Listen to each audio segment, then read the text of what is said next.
Very good afternoon. इस class में जो इंडिया फिजिकल का टॉपिक रहे है ना, उसको करना है। तो मुझे तो हमारा टॉपिक है वेजिटेशन,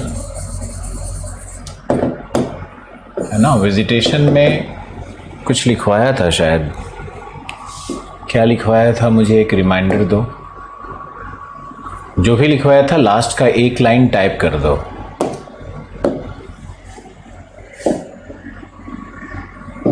ताकि मुझे लिंक मिले।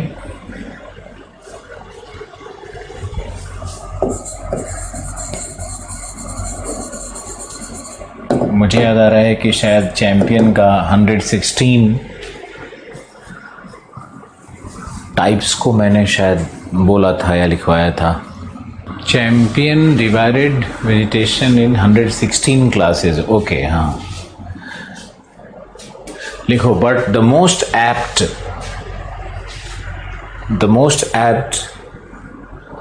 अरे रे सॉरी, हिंदी मीडियम का वजह चल रहा है ना। ओके ओके, हाँ। लेकिन लिखो, परंतु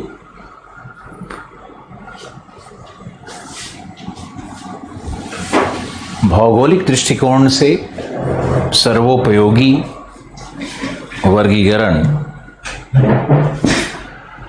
भौगोलिक दृष्टिकोण से सर्वोपयोगी वर्गीकरण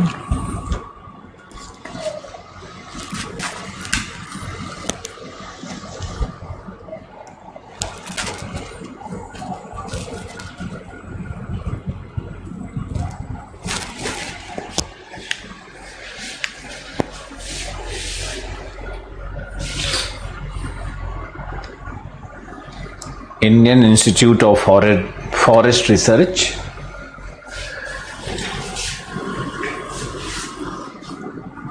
के द्वारा प्रतिपादित है।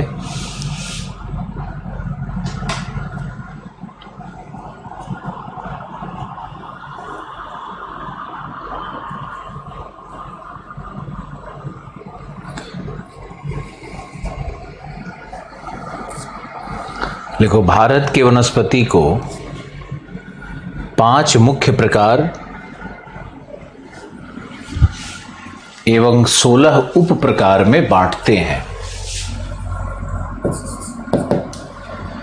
5 मुख्य प्रकार एवं 16 उप प्रकार में बांटते हैं।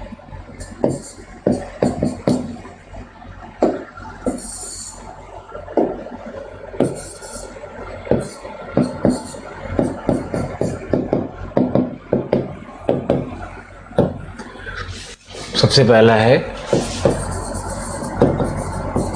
मॉइस्ट वेजिटेशन, यानी आर्द्र वनस्पति। दूसरा है ड्राई, यानी शुष्क वनस्पति।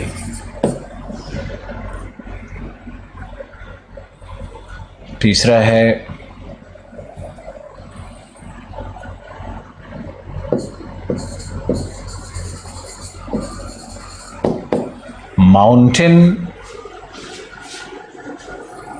माउंटेन यानी पर्वतीय वनस्पति।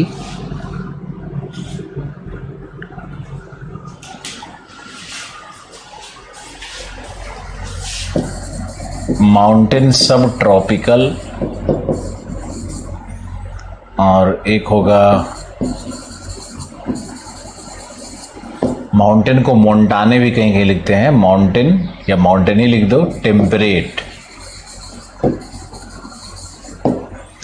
और ई होगा एल्पाइन, एल्पाइन वनस्पति। 5 मुख्य वर्ग में बांटा जाता है। इसको फिर बनाएंगे ट्रॉपिकल एवरग्रीन, उष्णकटिबंधीय सदाबहार वनस्पति। फिर होता है उष्णकटिबंधीय अर्ध सदाबहार। साथ ही साथ लिखते रहो, उष्णकटिबंधीय अर्ध सदाबहार एवरग्रीन। फिर होता है आर्द्र पर्णपाती, आर्द्र पर्णपाती। और फिर होता है ज्वारीय वनस्पति अथवा मैंग्रोव्स। तो ये 4 वनस्पति है। इसमें आओगे तो पहला है शुष्क सदाबहार, शुष्क सदाबहार। फिर है शुष्क पर्णपाती, शुष्क पर्णपाती। तीसरा है उष्णकटिबंधीय कटीली झाड़ियां।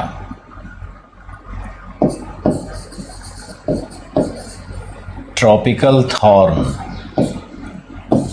इसमें होता है, इसी में सवाना, हॉट स्टेपी और ज़ीरोफाइट, ये 3 वर्ग और बना सकते हो। सवाना, गर्म स्टेपी और मरुद्भिद,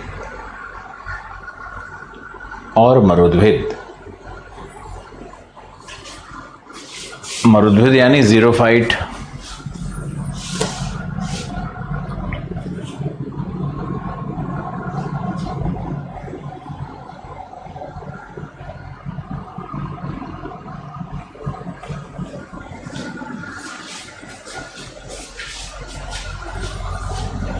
फिर इसमें आओगे तो सब ट्रॉपिकल ब्रॉड लीव, उपोष्णकटिबंधीय बड़े पत्ते वाले वनस्पति। फिर सब ट्रॉपिकल पाइन या सब ट्रॉपिकल मॉइस्ट हिल, ऐसे भी लिखते हैं, आर्द्र पहाड़ी वनस्पति या सब ट्रॉपिकल पाइन या सब ट्रॉपिकल आर्द्र पहाड़ी वनस्पति। और तीसरा होगा सब ट्रॉपिकल ड्राई एवरग्रीन।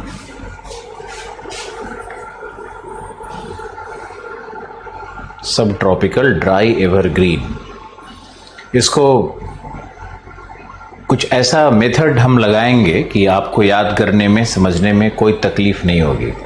इसलिए अभी देख करके एकदम से घबराना ठीक नहीं है कि बहुत ज़्यादा क्लासिफिकेशन है, इतना कैसे याद रहेगा। बहुत आसानी से याद रहेगा। सब तो टेक्नोलॉजी है, सही टेक्नोलॉजी मेथड लगाएंगे सब सही होगा। माउंटेन टेम्परेट में है वेट एवरग्रीन, वेट एवरग्रीन, या इसको लिख सकते हो टेम्परेट वेट एवरग्रीन वनस्पति या वेट टेम्परेट।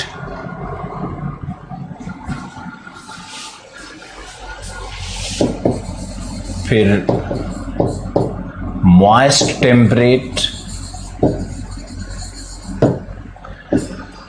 और फिर ड्राई टेम्परेट, शुष्क समशीतोष्ण कटिबंधीय, आर्द्र समशीतोष्ण कटिबंधीय, वेट यानी नम, या पता नहीं वेट का हिंदी क्या होगा, अति आर्द्र, इसको लिख सकते हैं वेट टेम्परेट।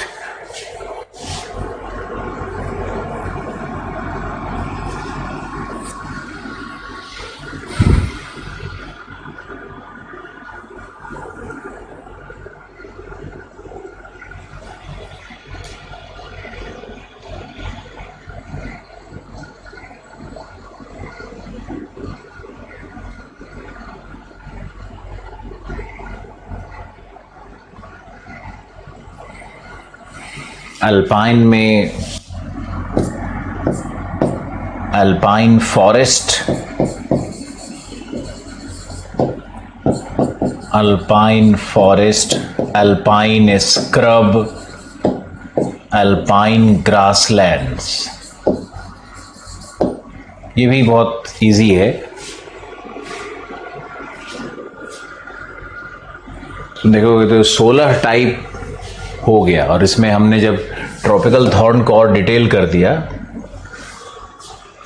तो, और ये बहुत ही शानदार वर्गीकरण है। यही वर्गीकरण, अब इस वर्गीकरण में एक डायमेंशन और हम लेते हैं। जो हमारा वनस्पति है माउंटेन वनस्पति, रुक जाओ, नेक्स्ट पेज में चलते हैं। माउंटेन, पर्वतीय वनस्पति को हम लोग डिवाइड कर सकते हैं हिमालयन समतुल्य,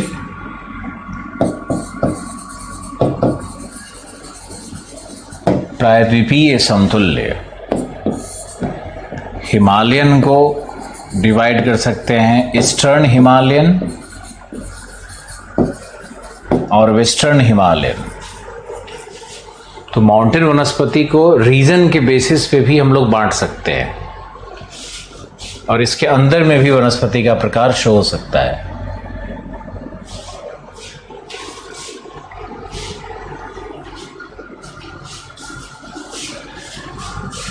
अब आइए और पहले चार्ट में आ जाइए।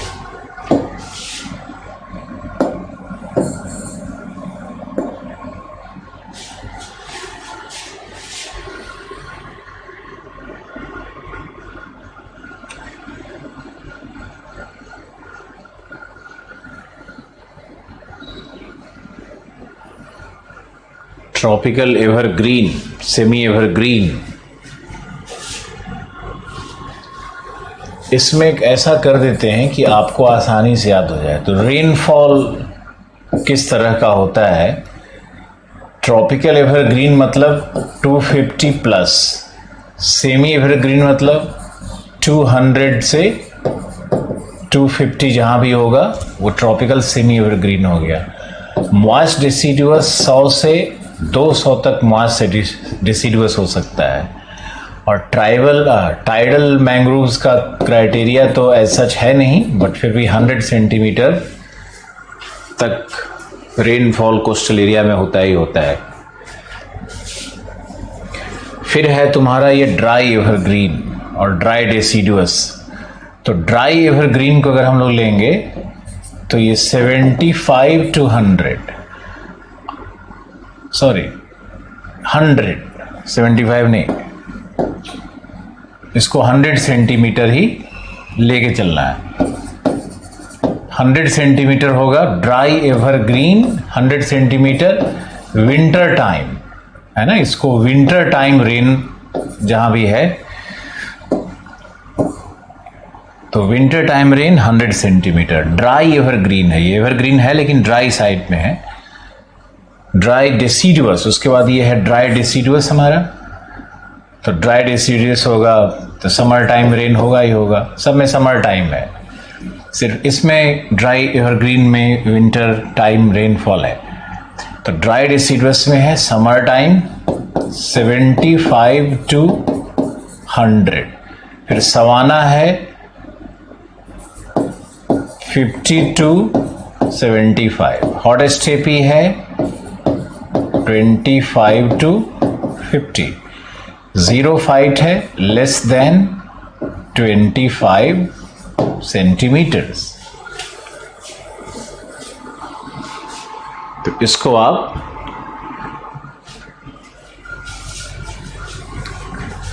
अब इसी में हम देखेंगे टेम्परेचर कंडीशन क्या होना चाहिए।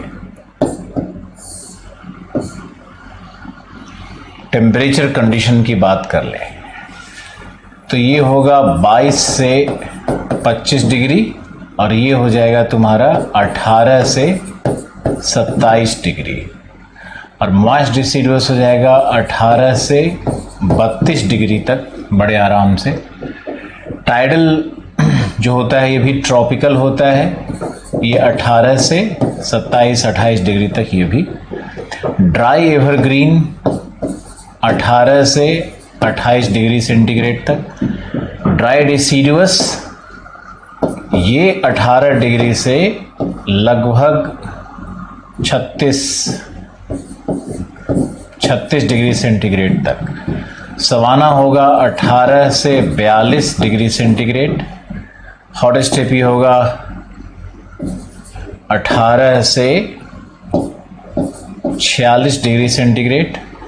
जीरो फाइट 18 से 50 डिग्री सेंटीग्रेड तक तापमान हो सकता है। वर्षा तापमान,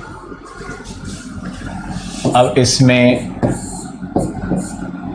आपको लिखना है व्हाट, ह्यूमिडिटी, रिलेटिव ह्यूमिडिटी। तो ये 85% से 95 तक वैरी करता है।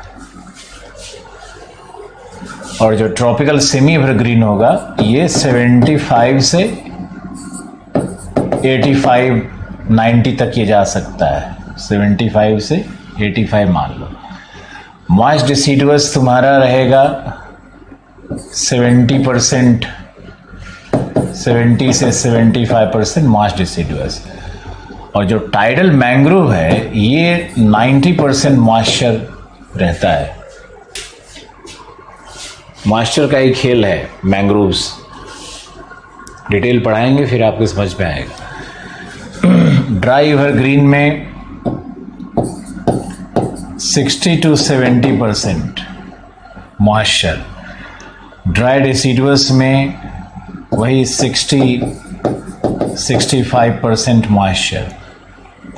फिर सवाना है तो ये 40 to 60%, ये 20 to 40%, ये लेस देन 25% मॉइस्चर का जीरो फाइट होगा।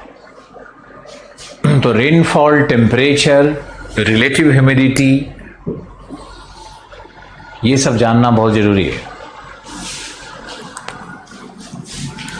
इस चार्ट को लिखने में कोई दिक्कत आ रही है तो बताओ।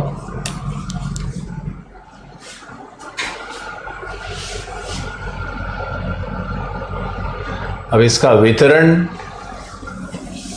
इधर स्पेस तो नहीं है मेरे पास, लेकिन फिर भी कोशिश करते हैं कि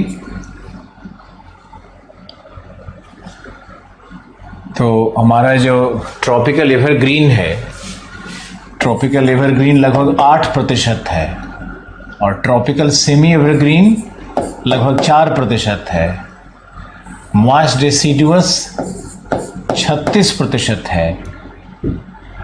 टाइडल होगा 0.6%, 1% से भी कम है। तो ये हमारा यहां तक हो गया।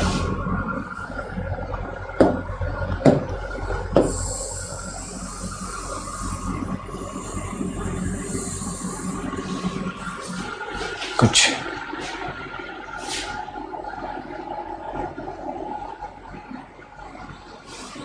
लिख पा रहे हो? सुरजीत सिंह ठाकुर,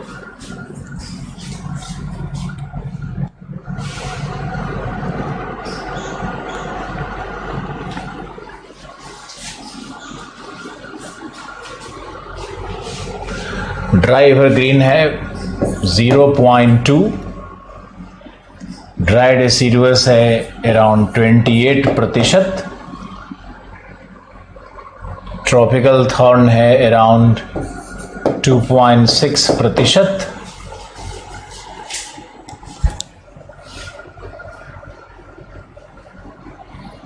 और ट्रॉपिकल थॉर्न में ही सब आ जाएगा, ये सब आ जाएगा इसमें। ट्रॉपिकल थॉर्न हो गया मतलब सब आ गया उसमें।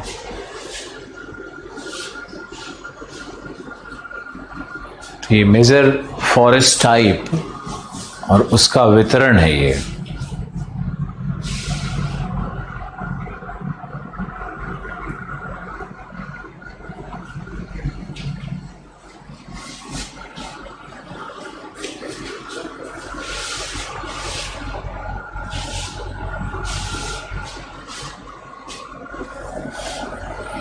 तो पहले आपको हम यहां तक करवाते हैं,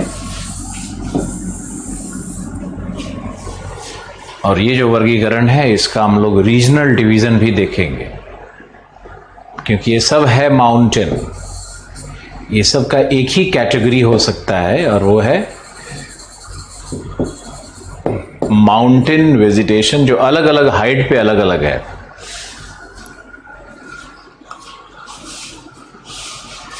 जैसे ये ब्रॉड लीव है तो ये लगभग 2.5% है, पाइन मॉइस्ट है तो ये लगभग 6.6% है, ड्राई एवरग्रीन है ये भी लगभग 2% है। तो ये भी सब्सटेंशियल है, ऐसा नहीं कि ये कम है।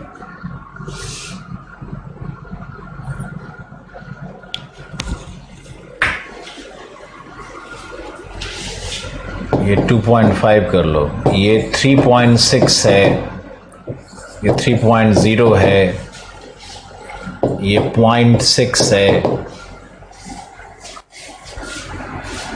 इनका भी वितरण आप शो कर सकते हो।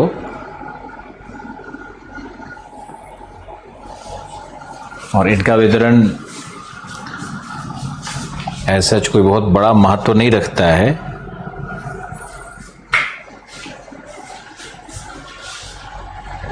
अल्पाइन भी 2 से 3% अल्पाइन फॉरेस्ट भी है। अगर कुल अल्पाइन को हम मिलाकर के देखेंगे तो ये 2% से थोड़ा ज़्यादा ही है। तो अल्पाइन का प्रतिशत 2.1 मान लिख लो, 2.1 या 2.0। तो पूरे फॉरेस्ट का वितरण भी मैंने आपको बता दिया। अब आपको समझना है कि जब हम लोग वेजिटेशन को करेंगे तो इसके बाद क्या शेष रह जाता है। इसके बाद तो शेष यही रह जाता है ना कि किस किस क्षेत्र में पाया गया और कौन कौन से वृक्ष पाए गए, है ना। तो आपको ऐसे ही लिखवा देते हैं कौन कौन से वृक्ष होंगे और कहां कहां ये पाया जाएगा, और इस वनस्पति का दोहन करने पे संसाधन कौन कौन से प्राप्त होंगे। तो हम लोग यहां पर वनस्पति को संसाधन के रूप में भी पढ़ सकते हैं, और वन संपदा हो जाएगा। जैसे ही वनस्पति को संसाधन में कन्वर्ट करेंगे वही हो जाएगा फॉरेस्ट रिसोर्स ऑफ इंडिया। अब आप लोग सब लोग ध्यान से देखिए, अगर ये प्रश्न आता है फॉरेस्ट रिसोर्स ऑफ इंडिया, तब भी आपको यही चार्ट प्रस्तुत करना होगा, लेकिन उसमें अंतर ये होगा कि उसमें तापमान और RH और रेनफॉल का वर्णन न करते हुए वनस्पति के वितरण को, वनस्पति के विशेषताओं को और वनस्पति से प्राप्त होने वाले संसाधनों का लिस्टिंग किया जाएगा।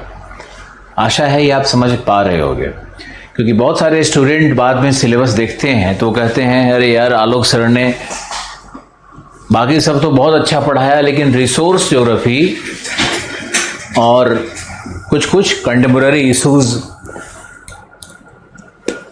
और 1-2 टॉपिक RDP में, पॉपुलेशन में, ऐसा देख करके ज़्यादातर हिंदी वाले ही ऐसा कहते हैं कि ये सब टॉपिक सर ने छोड़ दिया। तुम्हें भी छोड़ देंगे, आज ही बता रहे हैं, तुम्हें भी छोड़ देंगे। वो सिलेबस का जो 20% है ना, पेपर 2 का 20%, यानी दोनों पेपर मिला के 10%, वो जो सिलेबस है वो कहीं न कहीं किसी और सिलेबस के भाग के साथ जरूर हो जाता है।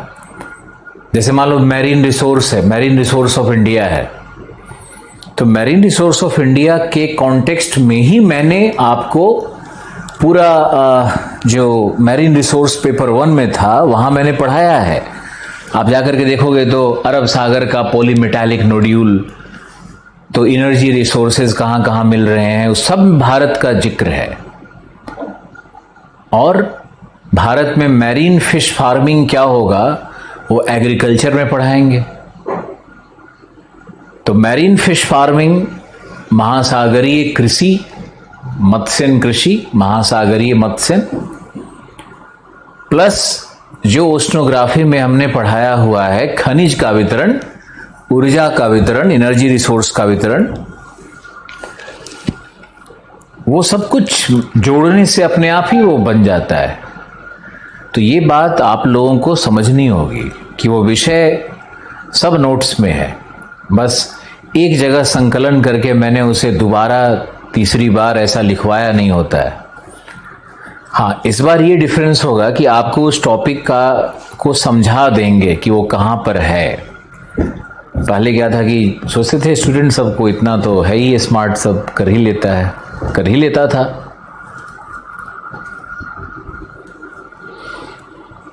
तो फॉरेस्ट रिसोर्स पे अगर पेपर 2 में प्रश्न आता है तो सबसे पहले क्या करना है, आपको यही वनस्पति के वितरण वाले में ही जाना है। और मैंने क्या बताया कि वनस्पति कितने तापमान पे है, आरएच कितना है, वर्षा कितनी है, ये नहीं करना है, लेकिन वनस्पति का वितरण कहाँ है, उसकी विशेषताएं क्या हैं, उससे संसाधन कौन से मिल रहे हैं, ये तो करना पड़ेगा।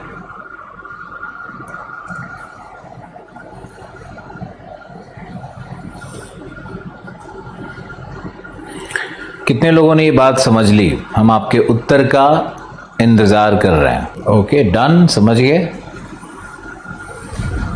अच्छी बात है, अगर समझ गए तो फिर हमसे कोई शिकायत नहीं रहेगी आपकी, नहीं तो बहुत सारा लोग शिकायत करने लगता है। कितना भी मर के पढ़ा दो, एक वन संसाधन उसको अगर सिलेबस में दिख गया कि नहीं पढ़ाया था, बस बखिया उधेड़ देगा मेरा, वो 50 जगह बोलेगा पूरा सिलेबस नहीं पढ़ाता है। इस बात का कोई रिस्पेक्ट नहीं होता है। मैंने देखा, बहुत देखा ये सब चीज़, कोई रिस्पेक्ट नहीं है कि अल नीनो कैसा पढ़ाया, पेनिनसुला कैसा पढ़ाया, क्लाइमेटोलॉजी में कितना समझाया, कितना क्लास लिया, कुछ नहीं। मॉडल थ्योरीज क्या था, कैसे पढ़ाया,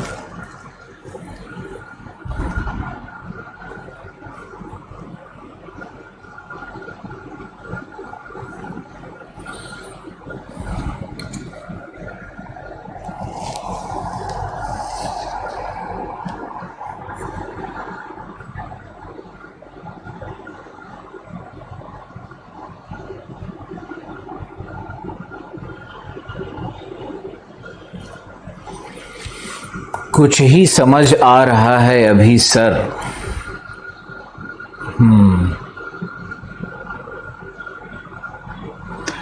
कम से कम इतना तो जरूर करो कि जो लिखवा रहे हैं उसको लिखते जाओ। ज्योग्राफी ऑब्वियसली समाज शास्त्र और हिंदी साहित्य तो है नहीं, थोड़ा लिंक तो है ही इसका।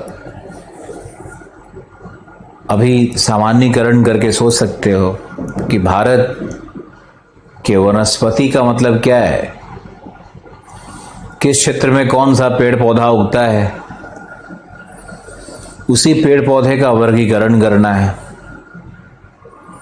उसी वर्गीकरण में ये समझना है कि जहां वर्षा 250 है वहां सदाबहार, जहां वर्षा थोड़ी कम है वहां अर्ध सदाबहार, जहां वर्षा और कम है वहां आर्द्र पर्णपाती, पतझड़, और कम हो गया तो शुष्क पर्णपाती। तो समझना तो ऐसा कोई बहुत आफत का काम तो है नहीं, लेकिन वही है।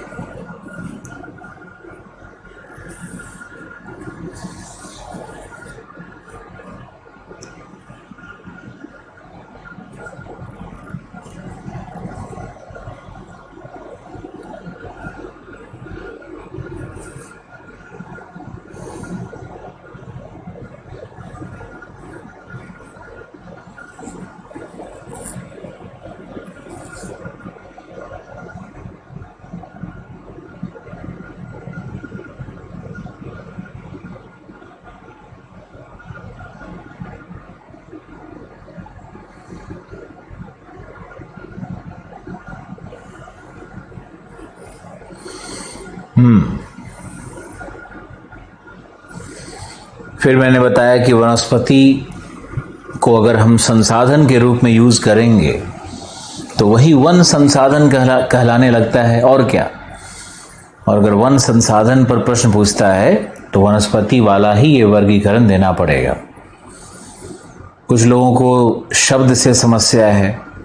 अब उपोष्ण कटिबंधीय, उष्ण कटिबंधीय, ये छोटे छोटे शब्द भी उनको पता ही नहीं चलते हैं, इसमें ही फंस जाता है। जबकि मैंने बहुत अच्छे से चार्ट बना करके समझाया हुआ है, जलवायु विज्ञान वाला अगर देखोगे तो बहुत अच्छे से समझाया हुआ है।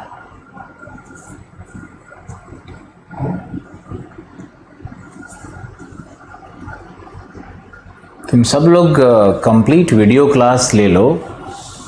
अरे मुश्किल से इसी बैच में तो 2 महीने 3 महीने का तो सब पढ़ाया हुआ है, और ऐसा कुछ नया तो पढ़ाने वाले नहीं हैं कि कुछ नया बताने वाले हैं। कुछ भी ऐसा महीने 2 महीने में क्या ही हो जाता है।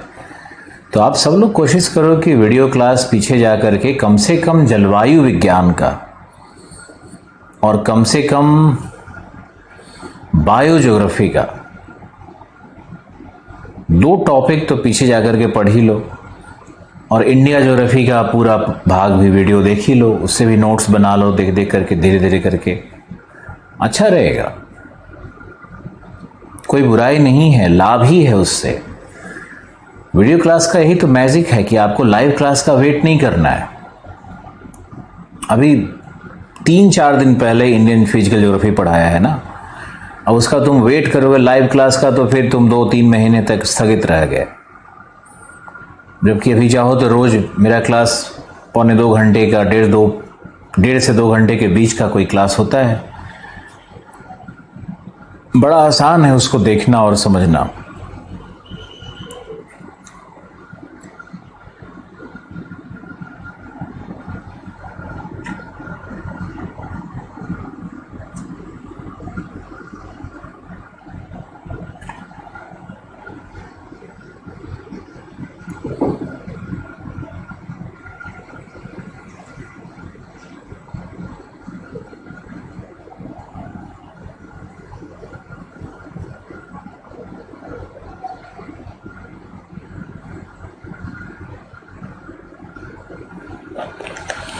कुछ लोग लिख रहे हो SMS, तो थोड़ा देख लेते हैं।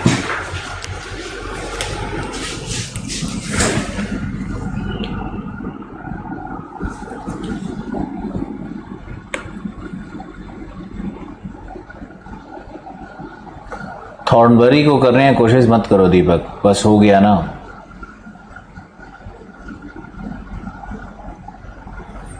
आजकल आप मोटिवेट नहीं कर रहे हैं, इसलिए नहीं कर रहे हैं क्योंकि आप लोगों में से कई लोग बहुत अजीब लैंग्वेज में बहुत कुछ लिख देता है,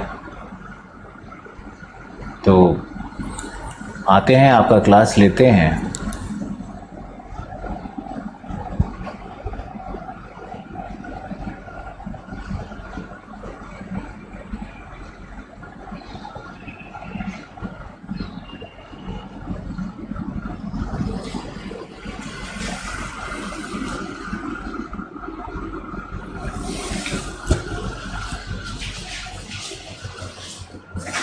चलो इसमें लिखते हैं आर्द्र,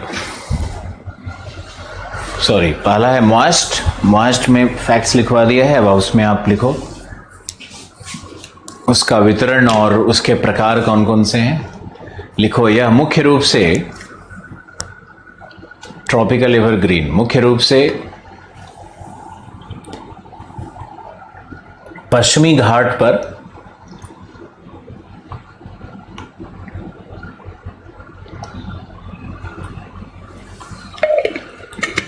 पश्चिमी तट की ओर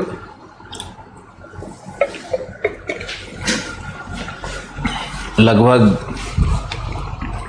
600 मीटर से 600 मीटर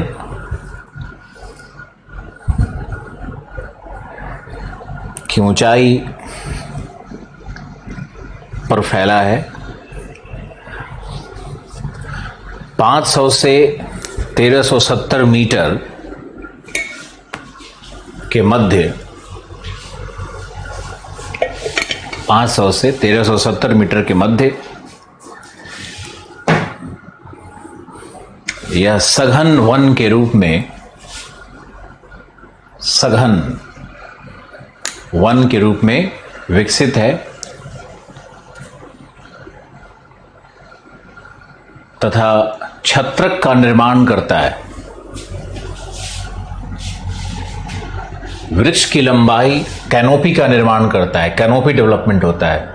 वृक्ष की लंबाई 60 मीटर तक होती है। वृक्षों की लंबाई 60 मीटर तक होती है। ये कठोर तने के वृक्ष होते हैं, कठोर तने के वृक्ष होते हैं।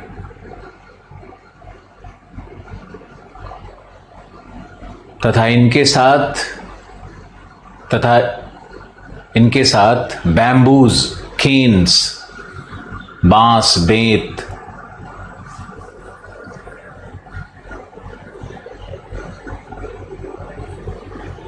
भी विस्तृत रूप से प्राप्त होते हैं,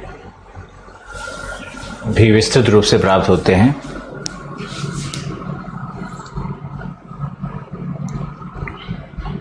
पश्चिमी घाट में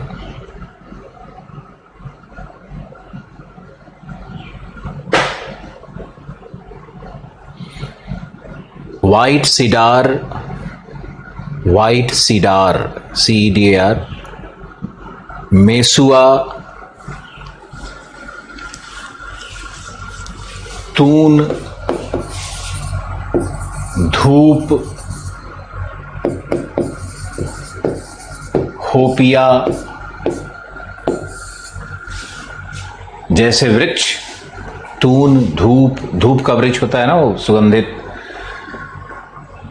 होपिया जैसे वृक्ष पाए जाते हैं। White cider, CEDAR। लिखो, चूंकि ये वृक्ष मजबूत एवं फाइन ग्रेन्ड होते हैं। फाइन ग्रेन्ड मतलब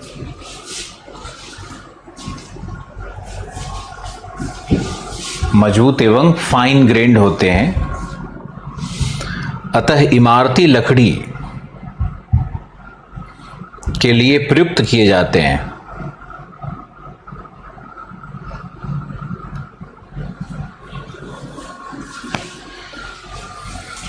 इनका विस्तार पूर्वांचल एवं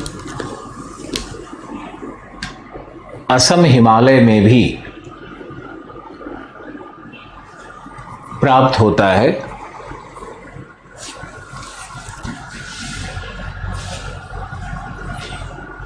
जहां मुख्य प्रकार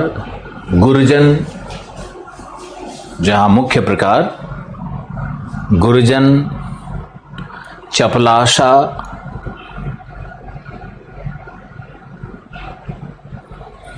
अगर AGAR, मेसुआ, MESUA, मेसुआ इत्यादि होते हैं। मेसुआ इत्यादि होते हैं। केरल में, लिखते जाइए, केरल में रबर के वृक्ष महत्वपूर्ण संसाधन हैं। अंडमान निकोबार में महोगनी, इबोनी, आयरन वुड,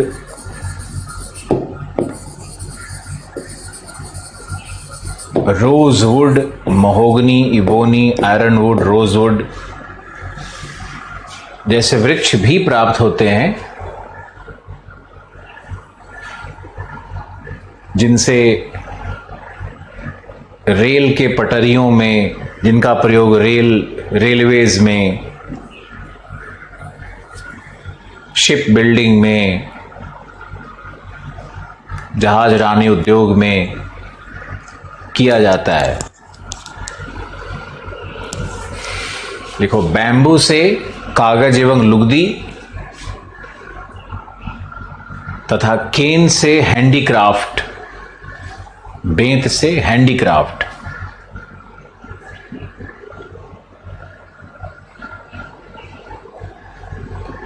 इसके अतिरिक्त जामुन का वृक्ष होता है। जामुन बहुत इंपॉर्टेंट है ट्रॉपिकल एवरग्रीन में। जामुन सब में होता है, सेमी में भी, मॉइस्ट में भी। इसीलिए तो भारत को जम्बू द्वीप कहते हैं, क्योंकि भारत के हर जलवायु प्रदेश में अगर कोई एक वृक्ष मिलेगा तो वह है जामुन। इसीलिए भारत को जम्बू द्वीप कहते हैं। जम्बू द्वीपे भारत खंडे आर्यावर्ते पूर्वासरे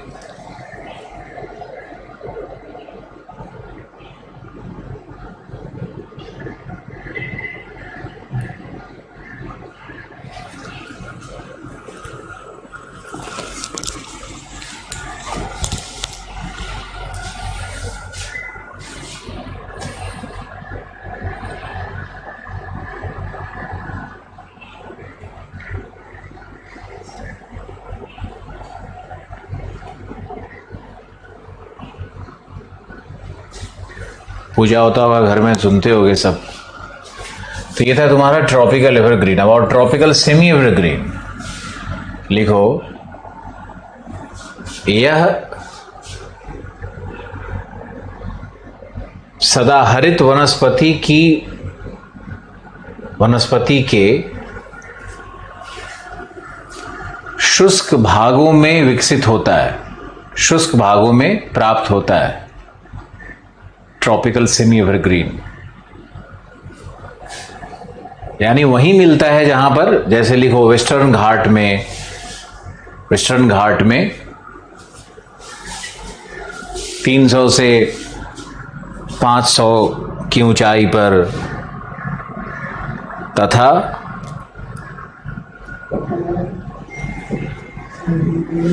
असम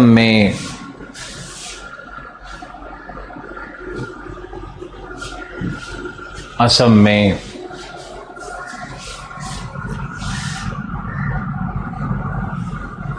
पूर्वी हिमालय, उड़ीसा, अंडमान,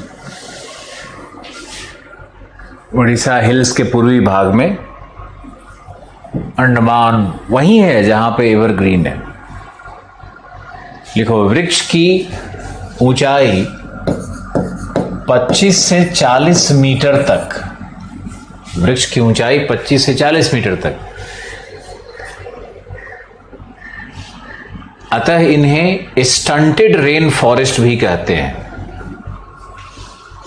अतः इन्हें बौने वर्षा वन भी कहते हैं। ये भी ट्रॉपिकल एवरग्रीन वर्षा वन की तरह ही है, लेकिन वृक्ष की ऊंचाई कम है।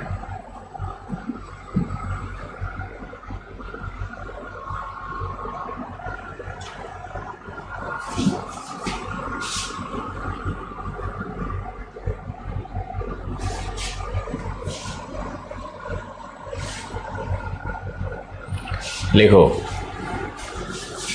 वैरायटी सब वही है जो कि एवरग्रीन वाला है, उसमें कोई अंतर नहीं है। लिखो, इसमें सेमल, कदम, लॉरेल, रोजवुड,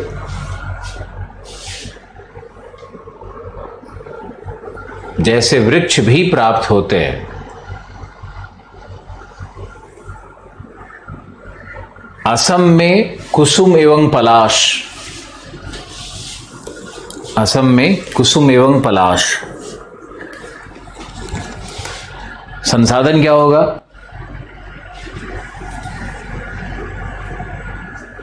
सेमल से फ्लॉस, FLOSS, फ्लॉस तंतु होता है, फ्लॉस FLOSS। कुसुम पलाश पर रेशम के कीड़ों का पालन कुसुम पलाश पर रेशम के कीड़ों का पालन, फिर आम के वृक्ष, बांस, अन्य संसाधन होते हैं।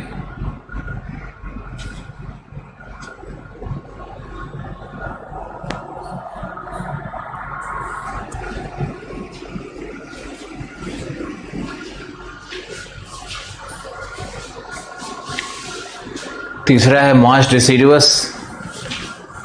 लिखो, इन्हें वास्तविक मॉनसून फॉरेस्ट भी कहते हैं। वास्तविक मॉनसून फॉरेस्ट यही है। अगर कोई पूछे कि मॉनसून फॉरेस्ट क्या है, तो आपको क्या बताना है? मॉइस्ट डिसीडुअस। और 36% में है। तो भारत में सबसे अधिक अगर कोई वन है तो वह है मॉइस्ट डिसीडुअस। इसी को मॉनसून फॉरेस्ट भी कहते हैं।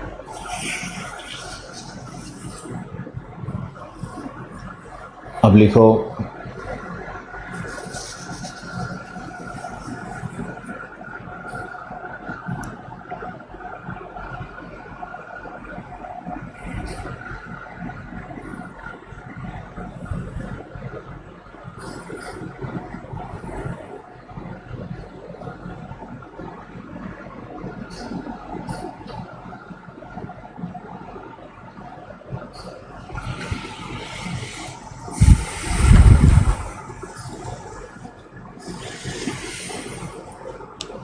इसका वितरण है 77 डिग्री ईस्ट से 88 डिग्री ईस्ट, भाबर एवं शिवालिक के क्षेत्र में। भाबर शिवालिक क्षेत्र में। फिर लिखो, छोटानागपुर का पठार, मेघालय का पठार, पश्चिमी तटीय मैदान,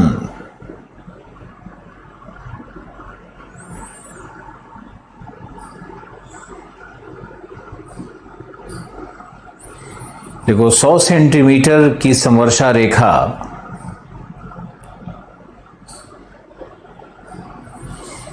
इस वनस्पति का सीमांकन करता है।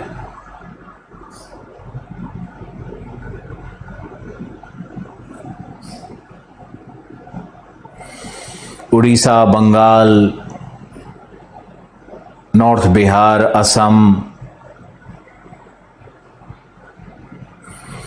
दंडकारण्य, छत्तीसगढ़,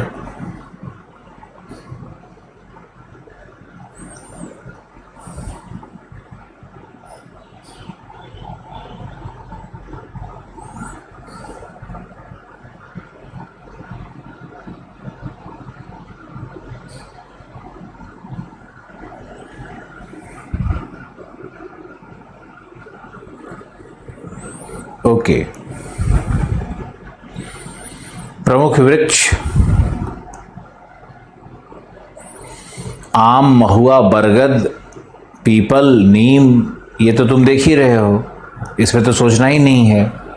जो आप देख रहे हो वही है। जामुन लिखिए, परंतु टीक एवं साल, टीक, साल, शीशम,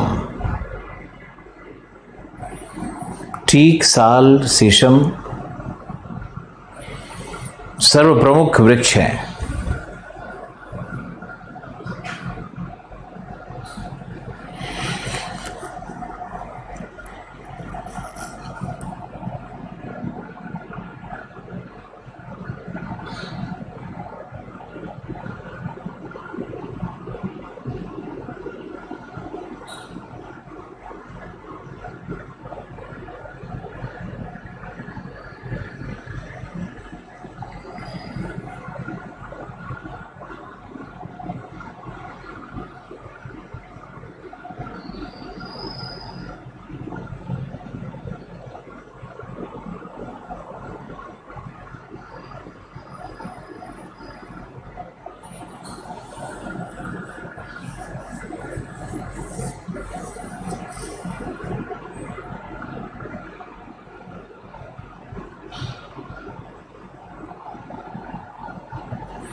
देखो, ये इमारती लकड़ियाँ होती हैं और इनका आर्थिक वैल्यू बहुत ज़्यादा है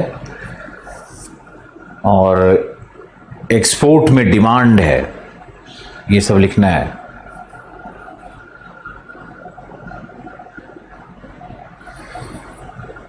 देखो, इस वन में बांस एवं सबाई घास, बांस और सबाई घास भी प्राप्त होते हैं। चूंकि वृक्ष प्योर स्टैंड में प्राप्त होते हैं, एक झुंड में प्राप्त होते हैं,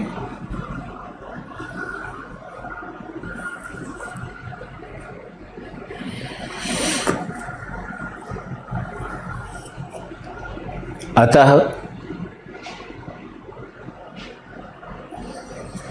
इनका आर्थिक दोहन भी सर्वाधिक हुआ है।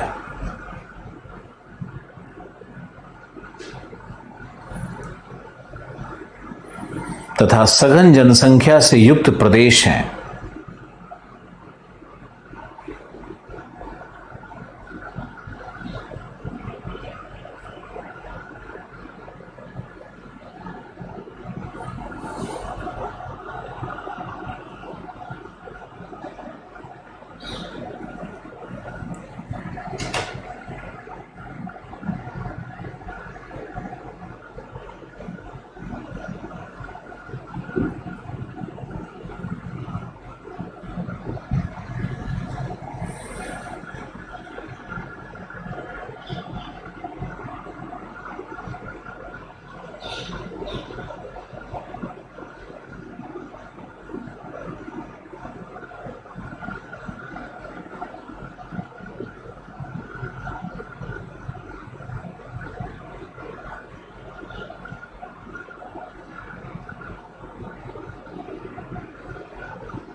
फिर लिखो,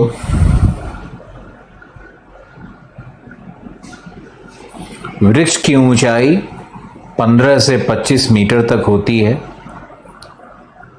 और धरातल पर भी झाड़ियां एवं घास प्राप्त होते हैं। धरातल पर भी झाड़ी और घास सब उगता है। ग्रोइंग पीरियड पतझड़ का काल 6 से 8 सप्ताह तक होता है, 45 से 60 दिन के बीच में। अप्रैल मई के महीने में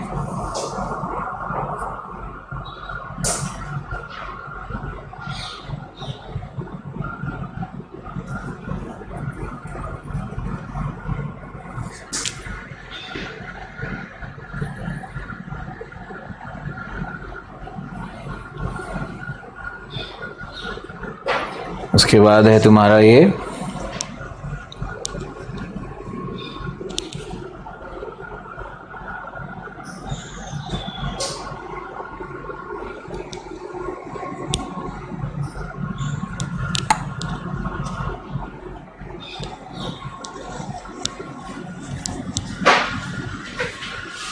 टाइडल फॉरेस्ट या mangrove forest. Tidal mangrove forest में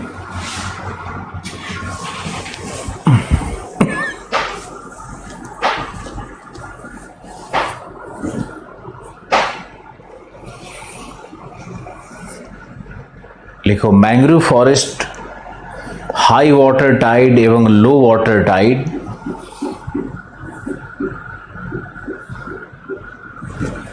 उच्च ज्वार तल एवं निम्न ज्वार तल के मध्य विकसित होता है।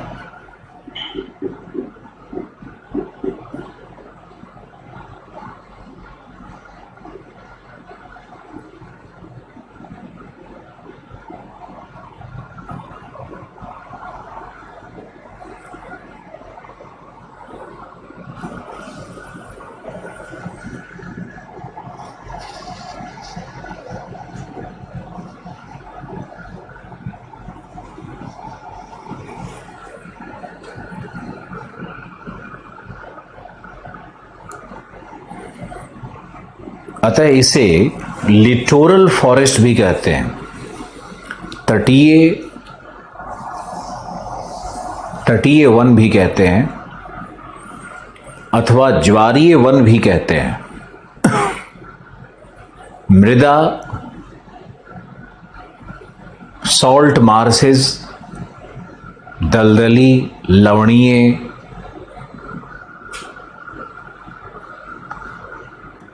तथा यह उच्च ज्वार के काल में जलमग्न भी हो जाता है। उच्च ज्वार के काल में जलमग्न भी हो जाता है। वृक्ष उच्च लवणता पर पोषित होते हैं, अतः ये हैलोफाइट्स होते हैं, लवणोद्भिद। ये हैलोफाइट्स होते हैं, लवणोद्भिद होते हैं।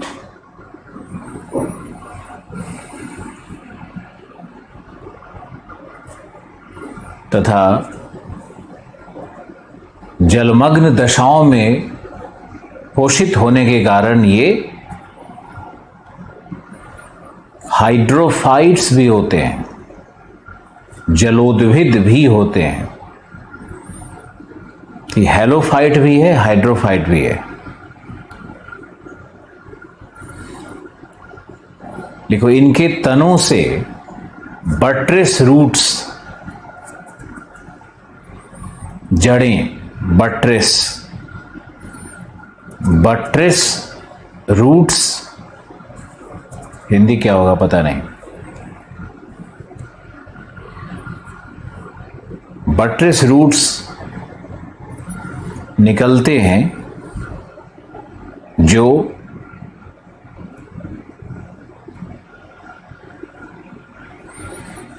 अतिरिक्त ऑक्सीजन अथवा ज्वारीय शक्ति के विरुद्ध वृक्षों को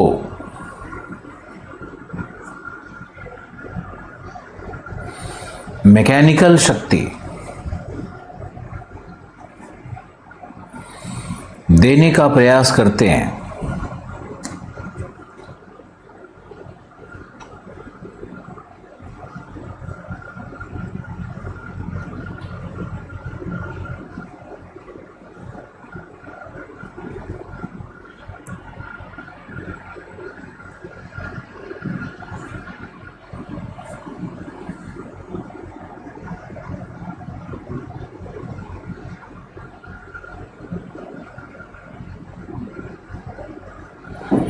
देने का प्रयास करते हैं।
फिर लिखो,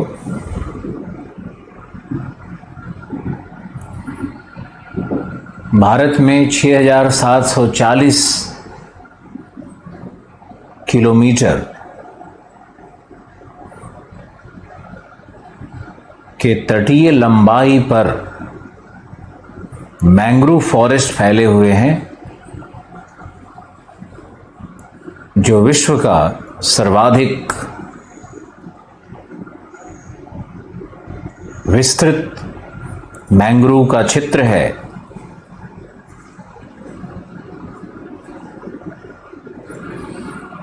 लिखो, यह वनस्पति सदाहरित एवं सामान्यतः सॉफ्टवुड होती है, मुलायम लकड़ी की होती है।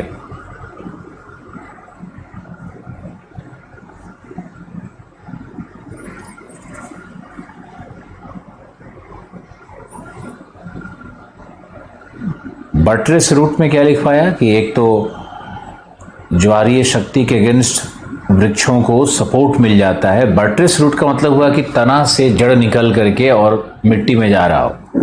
और दूसरा कारण है उसका कि ऑक्सीजन चाहिए वृक्ष को, तो बटरेस रूट्स उससे निकलने लगते हैं, तना से निकलता हुआ। बरगद में आपने देखा होगा कि रूट्स निकल रहा है बरगद के चारों तरफ।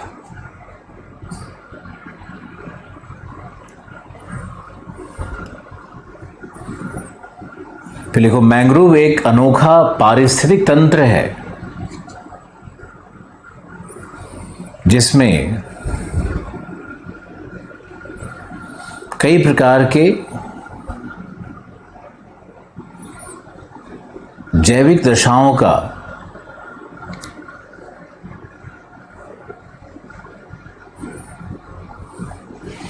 निर्माण होता है।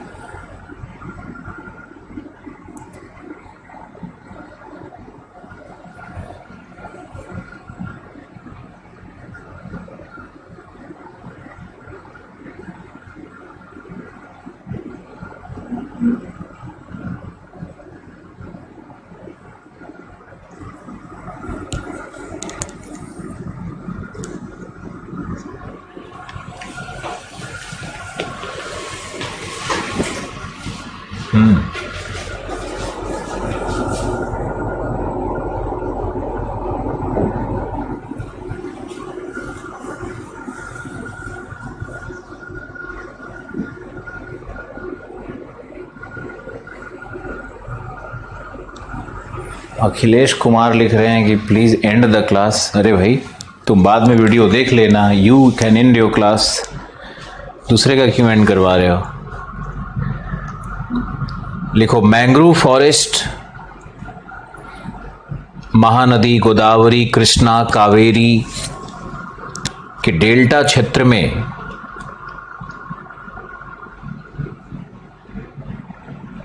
कच्छ की खाड़ी,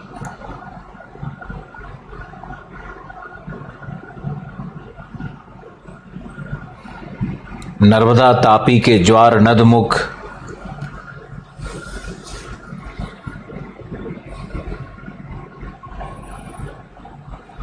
में प्राप्त होता है। प्रमुख वृक्ष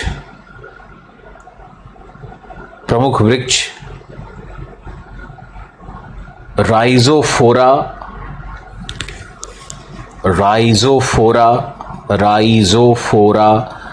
स्क्रू पाइन, अगर,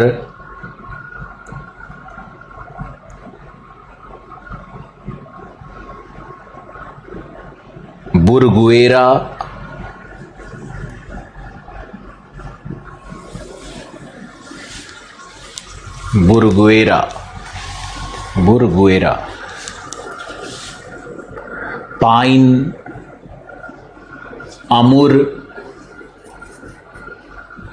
पाइन, अमुर इत्यादि होते हैं। देखो, बैम्बूज एवं ताड़ के वृक्ष भी पाए जाते हैं,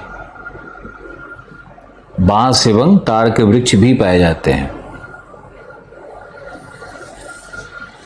देखो, सबसे प्रमुख वृक्ष सुंदरी है, जिसके आधार पर सुंदरबन डेल्टा का नामकरण किया गया है।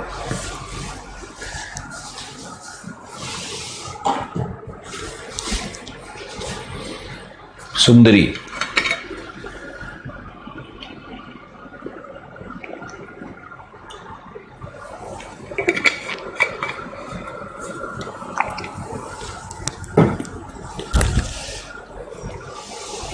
जिसके आधार पर सुंदरबन डेल्टा का नामकरण है। लिखो,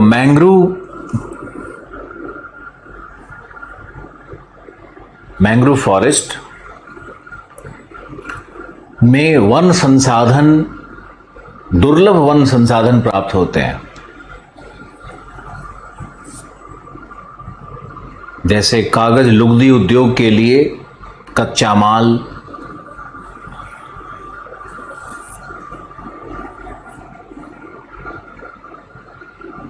लकड़ियां तैरती हैं, मतलब उत्प्लावित हो जाती हैं जल में, इसे लिखो बोट, नाव और जहाज निर्माण उद्योग में लकड़ियों का प्रयोग। फिर फर्नीचर वुड तो है ही और ड्यूरेबल है, पानी में कभी सड़ता नहीं है तो ड्यूरेबल है। कंस्ट्रक्शन इंडस्ट्री में उपयोग, जहाज में उपयोग।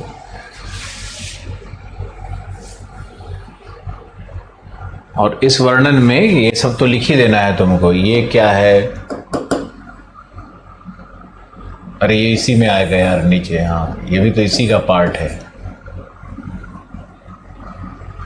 कितना ह्यूमिडिटी होगा, कितना वितरण है, ये सब 5 फैक्ट तो और लिखना ही लिखना है। अब आइए शुष्क में। शुष्क में है ड्राई एवरग्रीन। देखो तमिलनाडु तट पर, तमिलनाडु के पूर्वी भाग में जहां शीतकालीन वर्षा 100 सेंटीमीटर तथा ग्रीष्मकाल में समुद्र से निकट होने के कारण सापेक्षिक आर्द्रता अथवा नमी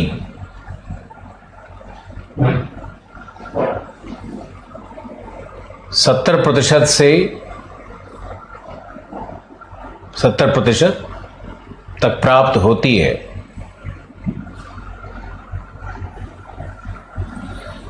ग्रीष्मकाल में भी मृदा में आर्द्रता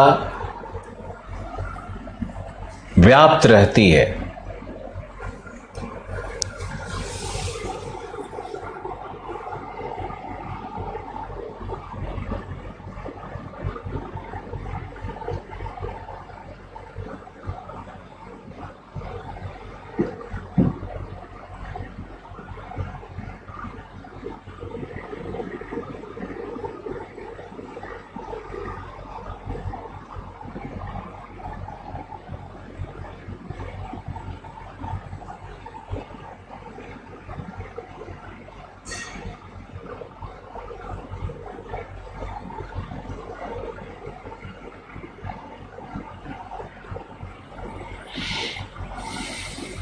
अतः यह एक अनोखी वनस्पति है जो शुष्क दशा में भी सदाबहार होती है।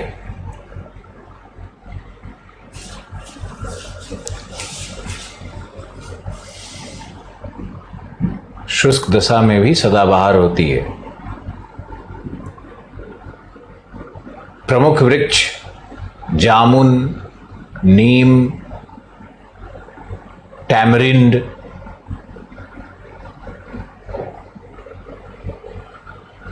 टैमरिंड मतलब इमली, कोकोनट, नारियल, ताड़ के वृक्ष,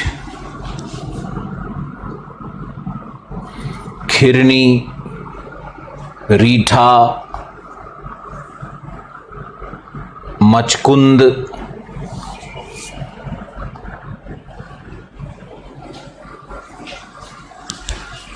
देखो इन वृक्षों की ऊंचाई 10 से 12 मीटर तक होती है।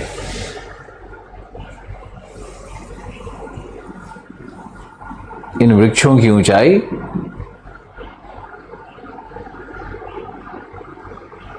10 से 12 मीटर तक होती है।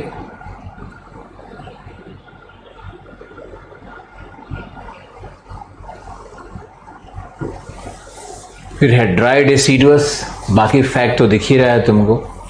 फिर है ड्राई डेसिडुअस, शुष्क पर्णपाती, लिखो इसे, इन्हें शुष्क मॉनसूनी वन कहते हैं। ये भी 28% है। शुष्क मानसूनी वन है ये। तथा भारत के मध्य भारत पठार, विंध्य, सतपुरा क्षेत्र,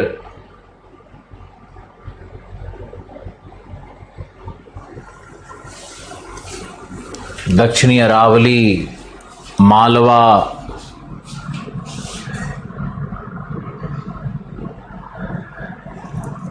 हजारीबाग पठार के कुछ भाग,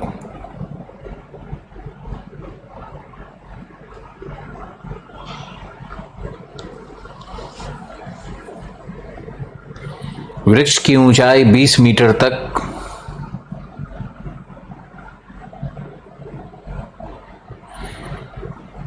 धरातल पर घास एवं लताओं का विकास, बांस के वृक्ष प्राप्त होते हैं लेकिन सघन नहीं होते।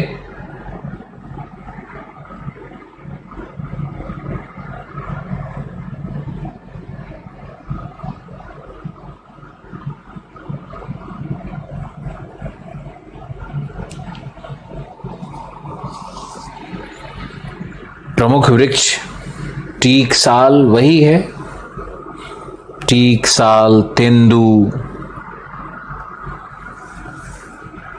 अमलतास, पलास, हल्दू,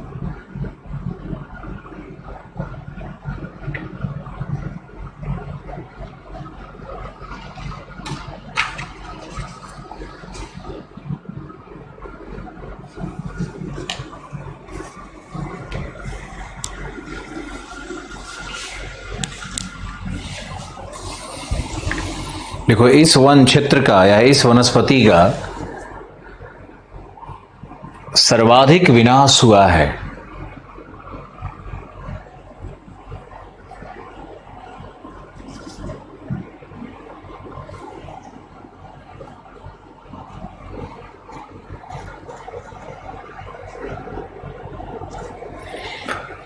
लिखो 88 डिग्री पूर्वी देशांतर से पश्चिम, 88 डिग्री पूर्वी देशांतर से पश्चिम, यह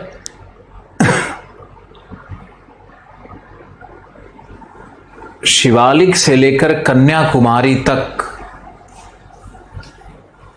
प्राप्त होता है।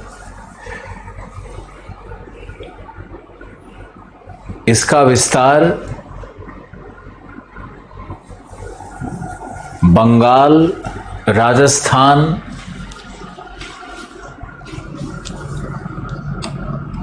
में प्राप्त नहीं होता।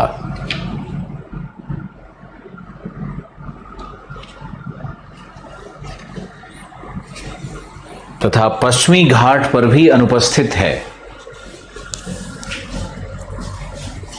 पश्चिमी घाट पर भी अनुपस्थित है।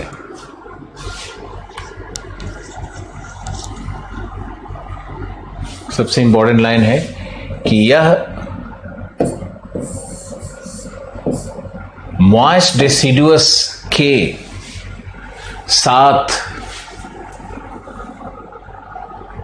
मॉइस्ट डेसिडुअस के साथ, आर्द्र पर्णपाती के साथ उन भागों में प्राप्त होता है जहां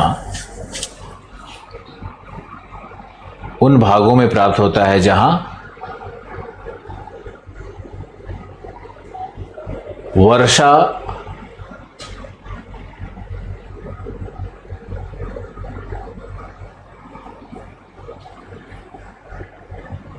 कम है अथवा ढाल, या ऐसे कर लो, अपवहन तंत्र तीव्र होने के कारण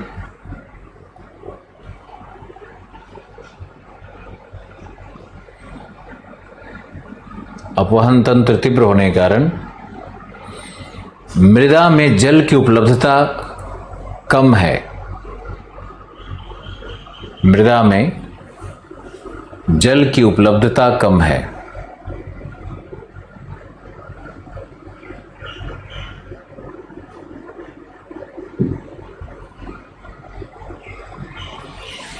अब यहां पे आ जाओ, ट्रॉपिकल थॉर्न, सारा डिस्क्रिप्शन तो है ही। ट्रॉपिकल थॉर्न लिखो, यह मुख्य रूप से राजस्थान तथा पश्चिमी घाट के मुख्य रूप से राजस्थान तथा पश्चिमी घाट के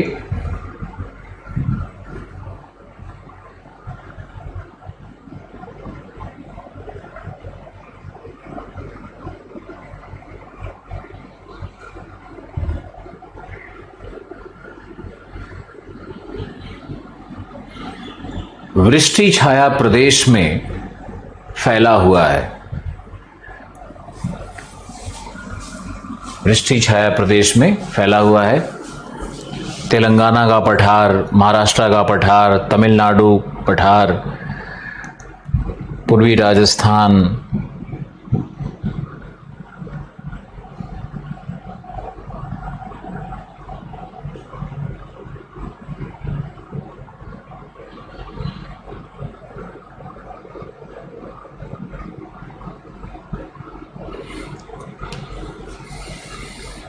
पश्चिमी हरियाणा, कच्छ, पश्चिमी पंजाब, साउथ वेस्टर्न पंजाब,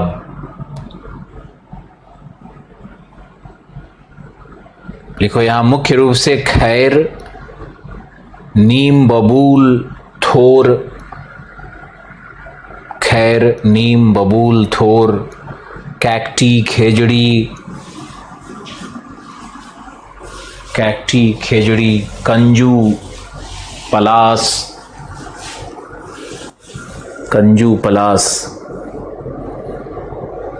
इत्यादि वृक्ष होते हैं।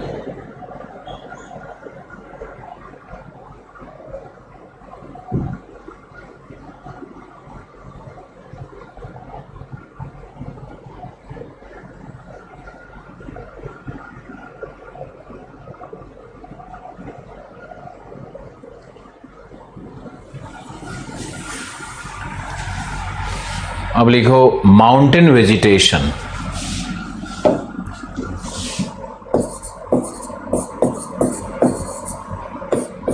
पर्वतीय वनस्पति।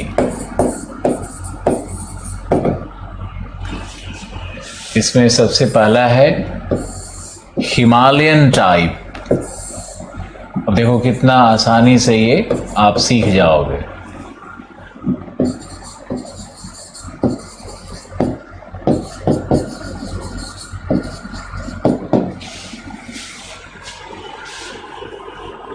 उन्हें हिमालय का एक स्कीमेटिक डायग्राम बना दिया और लिखिए हिमालय की वनस्पति। हिमालय की वनस्पति को पढ़ना है अच्छे से।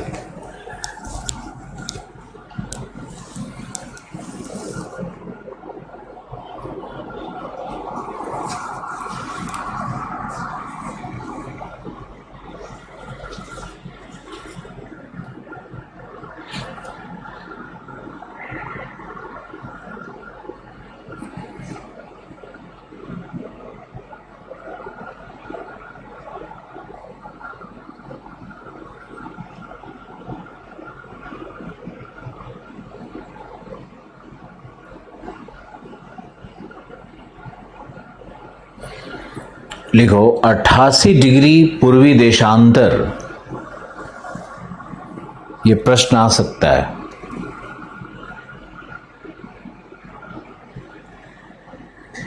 हिमालय की वनस्पति को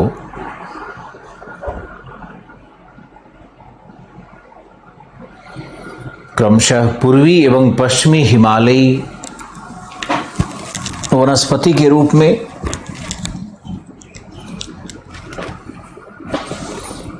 विभाजित करती है।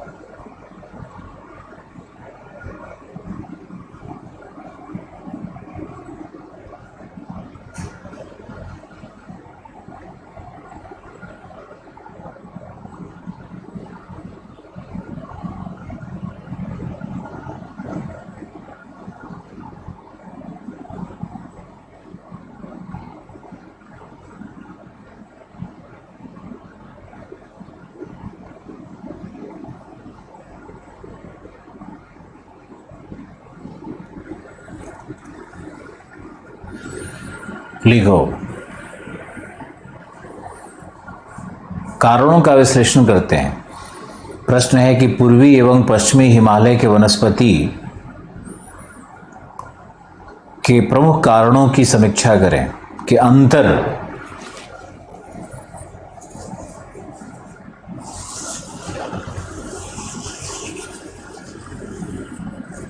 की समीक्षा करें।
देखो, पहला कारण,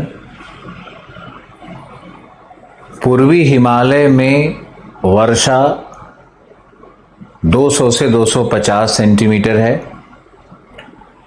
जबकि पश्चिमी हिमालय में 100 सेंटीमीटर तक।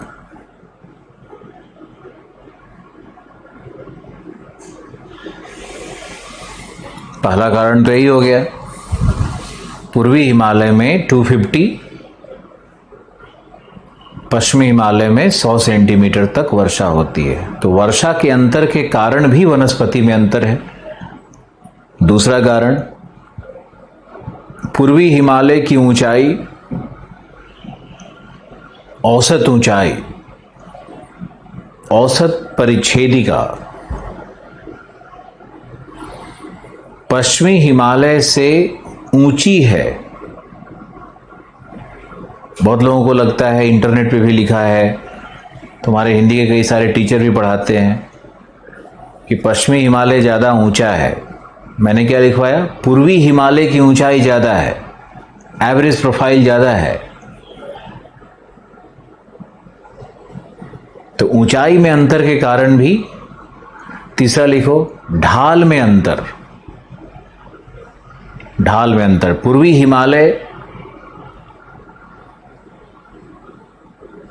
ढाल स्टीप है, तीव्र ढाल है।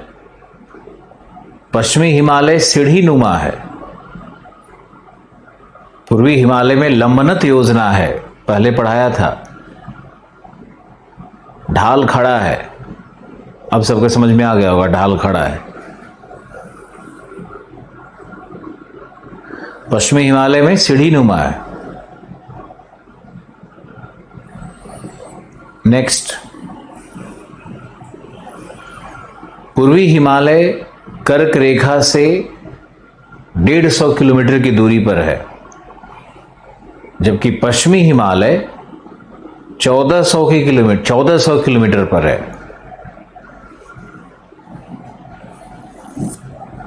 देख लेना मैप में, लिखो, अतः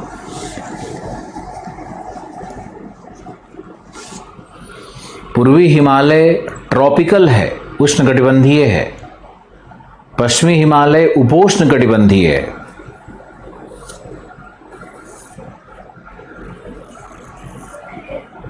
फिर लिखो,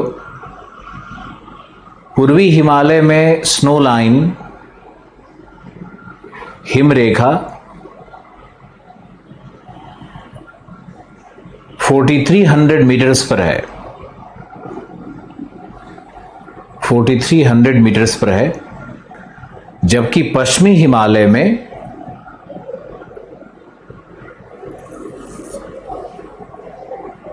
जबकि पश्चिमी हिमालय में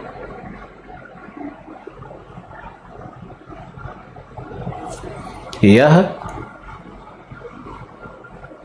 5500 मीटर पर है।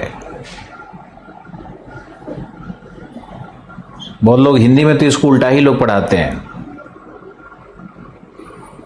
पश्चिमी हिमालय में ज्यादा बर्फ पड़ता है ऐसा लोग बताते हैं, और इसलिए आइस कैप ज्यादा होगा। बर्फ पड़ता है ज्यादा, लेकिन आइस कैप वहीं होगा जहां वर्षा ज्यादा होगी। तो आप लिखो, क्योंकि पूर्वी हिमालय में वर्षा अधिक है इसलिए स्नो लाइन भी नीचे तक है।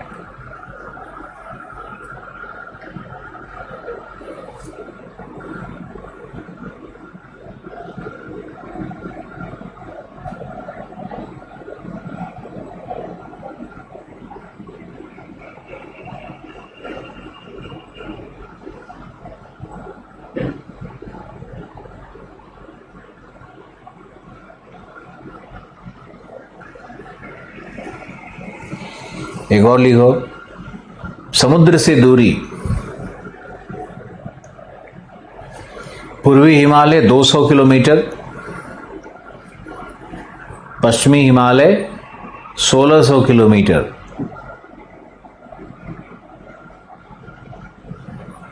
नेक्स्ट है मॉनसूनी प्रभाव। तो लिखो, पूर्वी हिमालय पर बंगाल की खाड़ी की शाखा 7 से 15 जून के बीच में प्रकट हो जाती है।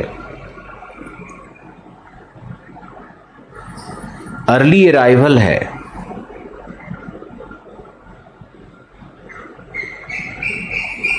देखो, जबकि पश्चिमी हिमालय में लेट अराइवल है। विलंबित मॉनसून का आगमन होता है।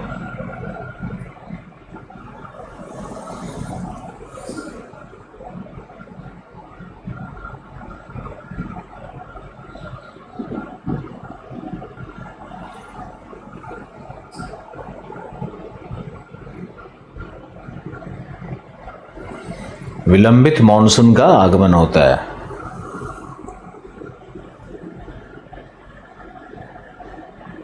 तो ये मूल कारण है कि पश्चिमी हिमालय पूर्वी हिमालय के वनस्पति में फर्क होगा।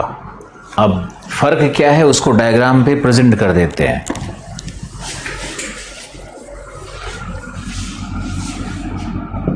यहां 500 मीटर ले लिया,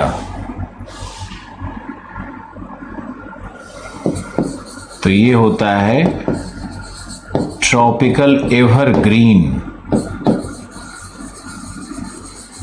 ब्रॉड लीव, चौड़े पत्ते वाले सदाहरित एवरग्रीन फॉरेस्ट है।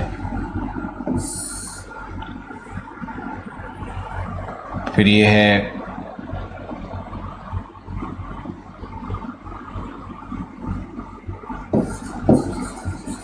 2000 मीटर, और ये है 1000 मीटर। 2 लाइन ले लिया, तो 500 मीटर के ऊपर होगा। फिर रुक जाओ, 3200 मीटर, 4300 मीटर। तो यहां है हमारा अल्पाइन फॉरेस्ट, यहीं पे अल्पाइन फॉरेस्ट मिलेगा, और उसके नीचे मिलेगा वेट टेम्परेट फॉरेस्ट।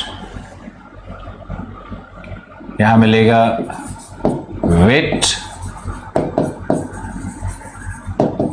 सब ट्रॉपिकल,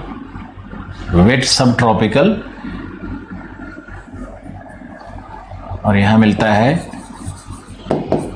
सब ट्रॉपिकल एवरग्रीन, और यहां पर है ये आइस कैप। समझ गए? ईस्टर्न हिमालय के वनस्पति को हमने दर्शा दिया।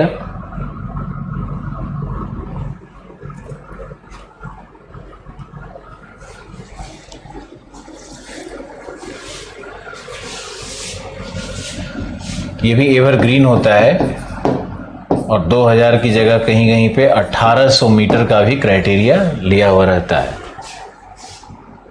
1800 मीटर से ऊपर, 1800 से 3200 के बीच में वेट टेम्परेट।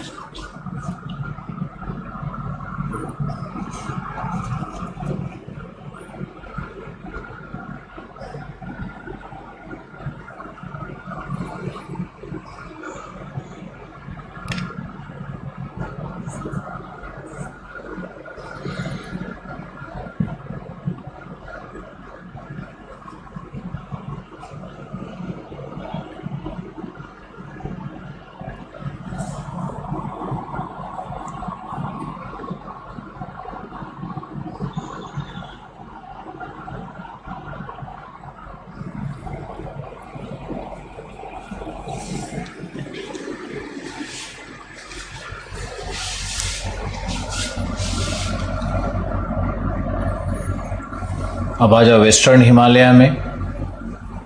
तो ऊपर में तो आइस कैप यहाँ भी है 5500 मीटर पे। उसके बाद है अल्पाइन स्क्रब। अल्पाइन स्क्रब ये होगा अराउंड 4200, सॉरी रुको,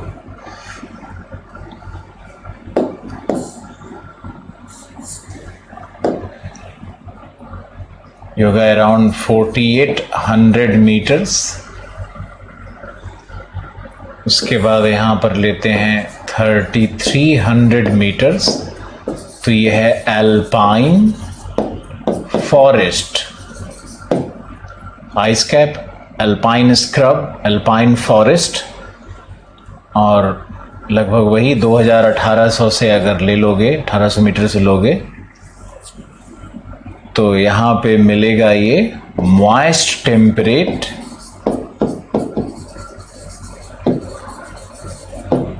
मॉइस्ट टेम्परेट। पश्चिमी हिमालय मतलब हिमाचल प्रदेश, उत्तराखंड, ये सब एरिया में मॉइस्ट टेम्परेट है। यहीं पे मिलता है देवदार, मॉइस्ट टेम्परेट में ही देवदार मिलता है। यहाँ नीचे आओगे 600 मीटर तक तो है ट्रॉपिकल ड्राई एवरग्रीन। और यहाँ पर है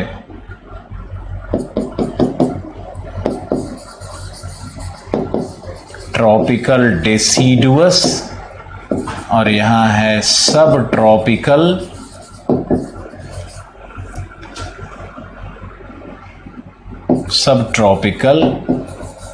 मॉइस्ट, सब ट्रॉपिकल मॉइस्ट। हाइट के साथ सेम हाइट ले लो, दोनों तरफ एक ही हाइट ले लो। हाइट के साथ वर्णन करना है कि पूर्वी और पश्चिमी हिमालय में क्या क्या मिलेगा।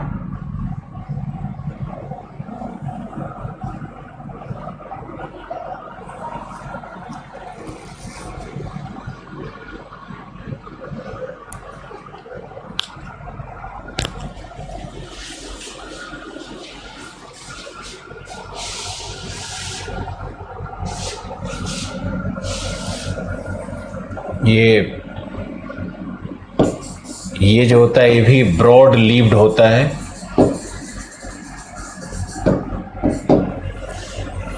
सब ट्रॉपिकल ब्रॉड लीव्ड 1000 से 2000 वाले बीच में, जिसको हम लोग वेट सब ट्रॉपिकल लिखे हैं, वो ब्रॉड लीव्ड हो गया। जैसे ही वेट हो गया, वर्षा ज़्यादा हो गया, पत्ता बड़ा हो गया, इसको याद रखना है।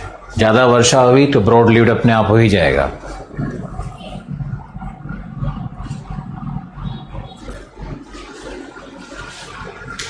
और इधर मॉइस्ट है तो ये मॉइस्ट वाला पाइन हो जाता है। सब ट्रॉपिकल मॉइस्ट पाइन 1000 से ऊपर।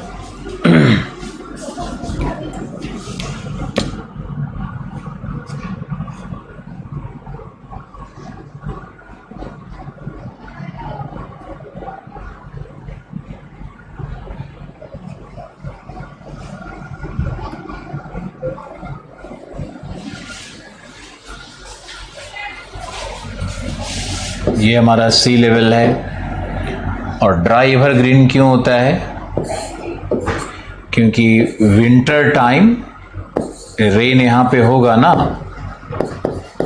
15 सेंटीमीटर तक पछुआ विक्षोभ से।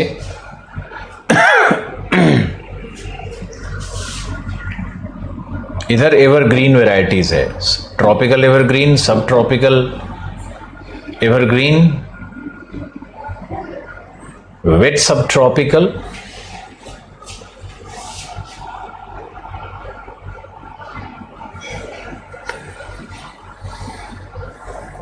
अगर ये आपने बना लिया तो मुझे बताओ।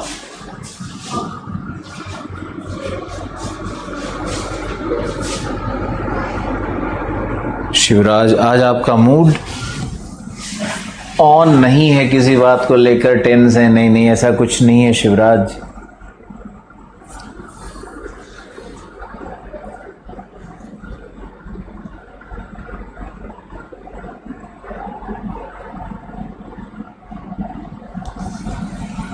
अर्जुन भी मैंगो ट्री है, बिल्कुल, अर्जुन भी मैंग्रोव ट्री में आता है।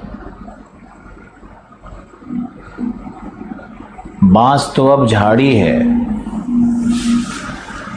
ओके, श्रुति मीना लिख रही है डन।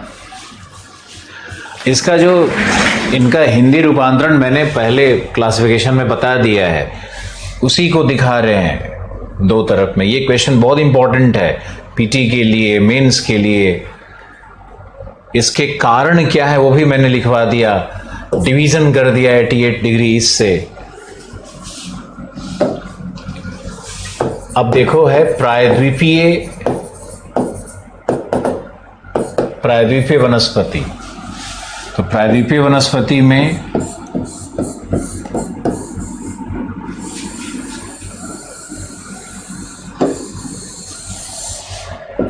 एक बड़ा सा डायग्राम बनेगा। यह है तुम्हारा अरेबियन सी। सबसे पहले ये विभिन्न एल्टीट्यूड्स को हम लेंगे, अलग अलग ऊंचाई को लेंगे। यह है हमारा 300 मीटर तक का ऊंचाई। तो 300 के मीटर की ऊंचाई तक होता है पश्चिमी तट है, ये मॉइस्ट डेसिडुअस। ये पश्चिमी घाट है, पूरा पश्चिमी तट, पूर्वी तट पूरा ही ले लिया है मैंने। यह है तुम्हारा पश्चिमी तट और यह है तुम्हारा पूर्वी तट, पूरा ले लिया है मैंने वनस्पति को दिखाने के लिए। तो यहां पर होगा मॉइस्ट डेसिडुअस। यहां मैंने नीचे लिख दिया था, कोई बात नहीं है। यहां है मॉइस्ट, यानी 0 से 300 मीटर के बीच में मॉइस्ट डेसिडुअस। 600 मीटर का ले लो, 500 ले लो, 500 का मील ले लो, 1370 मीटर ले लो,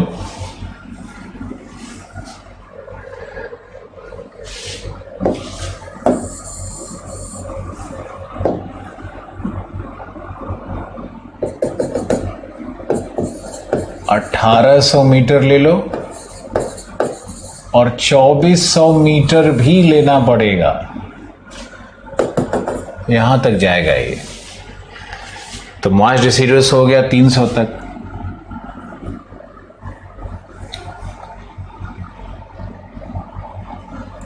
उसके बाद आएगा ये semi evergreen, tropical semi evergreen, फिर ट्रॉपिकल एवरग्रीन। इसके बाद हो जाएगा सब ट्रॉपिकल,